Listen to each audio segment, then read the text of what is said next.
Disappointment either destroys you or drives you, and you have to decide which one it's going to be. If you don't consciously decide, there's always going to be more BS for you to deal with.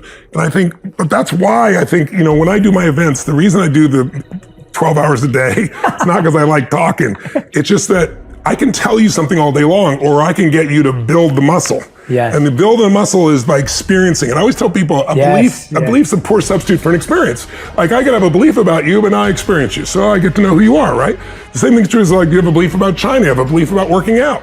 So I try to give people experiences that are so profound.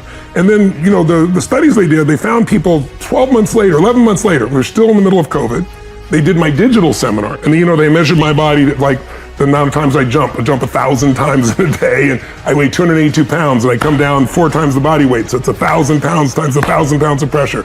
My lactic acid, if you've ever been with a friend and you're running and you can't talk, the point you can't talk is a level 4 of lactic acid. I'm at an 18 and still speaking. So they decided to do that on my audience, and they found an interesting pattern. This is the same group that works with some of the, Super Bowl champions and some of the Stanley Cup champions and so forth. There's a ratio in the body of testosterone versus cortisol, the stress hormone. And when the ratio is balanced, they call it the championship bloodline or bloodstream. It literally gets you to follow through. So when they did my audience in my live seminar, they found that people literally mirror me all the way through the experience. That's phenomenal. Biochemically. That is phenomenal. But then we did it, because all of a sudden, overnight they said to me, we're going to San Francisco, and the governor of California says you can only have 10 people, and we got 15,000. So I was like, we'll go to Vegas. They'll never shut down Vegas. They shut down Vegas. I was like, okay, we'll do 1,500 movie theaters with 10 people in them. They shut down the movie theaters. Like, okay, we'll go to a church in Houston. I got a buddy, I'll rent his church for 15,000 people. They're not going to keep Costco open and shut down the church. They kept Costco open and shut down the church. So I finally said, okay, I'm not going to do some crappy little webinar. So I get this vision. I'm going to build this facility with 20-foot high LED screens, 50 feet wide, all around me. I'm going to call Eric Yon at Zoom. I'm going to get them from 1,000 up to 25,000 people so I can interact with people live in real time. I'm going to build an app so they can shake it. And the more people do it, the louder it gets, so it's real. So I built this whole thing. So now we're doing bigger events than ever in our entire history.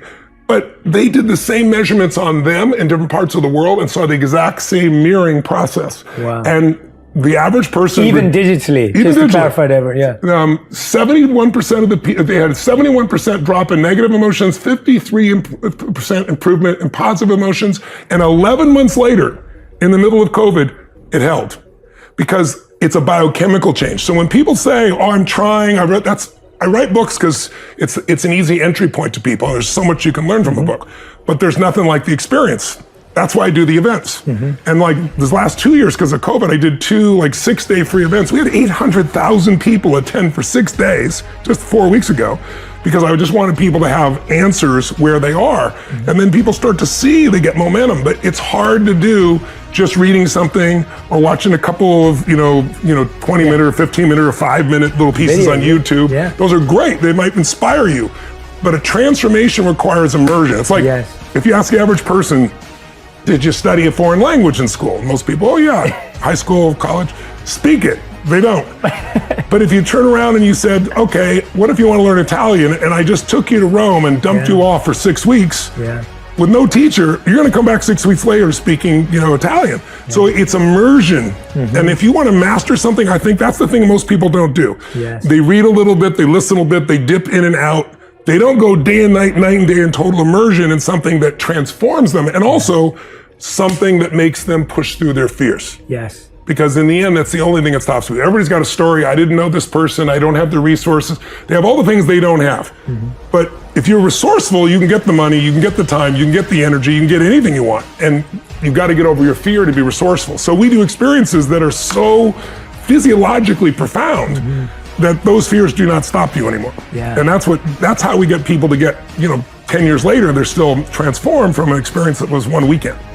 First of all, if you're concerned about COVID, according to CDC, and I have this in my new book, the number one, issue besides age, obviously, the number one piece is being overweight, right, or obese. That is number one. And just this week, CNN, New York Times, for the first time, 2 years later, are coming and saying, you can reduce your risk if you take care of your body, right? Do you know what number two is, according to the CDC? Fear. Because when you get fearful, it changes your breathing, your body temperature, your tension in your body. All these things can create a trigger of reactions, hormones in your body that make you crazy. So when I say fear is physical, here's what I mean. Fear is physical, by the way, so is courage. Emotions are physical. If you're really scared, have you ever been at that point where you're like freaked out about something and you can't quite fully swallow, or you got that feeling in your gut? Certainly. But courage is also physical. That's what you're talking about. Like, it's like I trained myself from a very young age that the number one thing I had to do so I would follow through on the things we're talking about here is I had to have a mind and body that were strong together. That every day I was going to do something to strengthen my body, even if it was just 10 minutes or 15 minutes. Something was going to shift me physiologically to do that. And so I get scared or I get frustrated and I go on a run, I go on a sprint, and I wasn't in shape, didn't matter. I pushed myself beyond what I was comfortable with. I go lift weights and I pushed beyond what I was comfortable with. And when you do that, everything in your nervous system changes. Because all of a sudden, when you face something and you push beyond the comfort zone, you get stronger and stronger. Even a little bit each day changes things. So think about it. Courage, you're not afraid, because there'd be no need for courage. Courage is you're scared shitless, but you do it anyway. Yeah. And so training your body, and you and I both do this, right? We train intensely because we know this is the resource through which my mind's going to try to make decisions. And then the second thing is every day you got to feed your brain, your mind, because if you don't, crap is going in there automatically. We all know that, right? Yeah. I mean, today it's chasing you because we all know, the news knows, they're not bad people, they're good people. They're just doing their job. Their job is make sure they make as much money for their shareholders. And they know one formula works. And it's pretty obvious these last 2 years more than ever.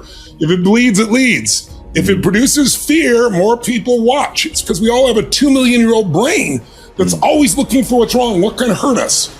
But your 2 million-year-old brain's not going to make you happy, right? Yeah. You have to take control of that 2 million-year-old brain and start to direct consciously what you want your life to be. So changing your body radically by a workout, by a run, by a push, by whatever you're going to do, shifting by feeding your brain every single day, and then making sure every day you're taking some form of action towards a compelling future. Like, what am I going to make better? If you have nothing to look forward to, you're going to be pissed off, you're going to be frustrated, you're going to be depressed, you're going to be overwhelmed. And in those emotional states, even though you're a smart person and you know lots of things, you won't use anything you know. So to me, the leverage to changing somebody's life is always starting with the human body. If I started to speak to you and I spoke more at this tempo, and I said, yeah, Ed, I really think people should get their act together and make this their best year ever, right? I feel terrible in my body. Now, I'm not saying everybody needs to talk fast or loud like me. That's my own physiology, but it's kind of trained. But everyone has different gears. And when you're low gears, like you can be in a great relationship, somebody you totally love, and you're both in a great physical state, emotional state, everything's great. You both get a little low from taking the kids to 20 soccer practices and cash flow problems in the business and all that stuff. And all of a sudden, same love doesn't feel like the same love. You still love each other, but it doesn't come across. And if you're both stressed out, then it creates problems in the relationship. So the most important factor in your life is the ability to manage your mental, emotional state. It is the one thing you have complete control of once you learn how. Then it becomes just the daily discipline. And it's not even discipline, it just becomes habit. To say, I'm not going to live in this lousy pace. I'm not going to put up with it. I know what to do. Let me do it. Let me move forward. But that's why, I do programs and events where I immerse people. Yeah. Because, you and I can talk about this to you and just kind of nod your head. But if I put you in an experience, correct. I always tell people a belief is a poor substitute for an experience. You can have a belief about China. I take you to China, you're going to have an experience. It's very different. And so I think human beings need to put themselves more in experiences. A lot of us today, especially with COVID, being stuck at home and doing business from home, a lot of people are stuck in their head. I tell you, get in your head, you're dead. You'll just go in circles. Get in your head. You got to get that body and that energy moving, and then your head will start to work as well.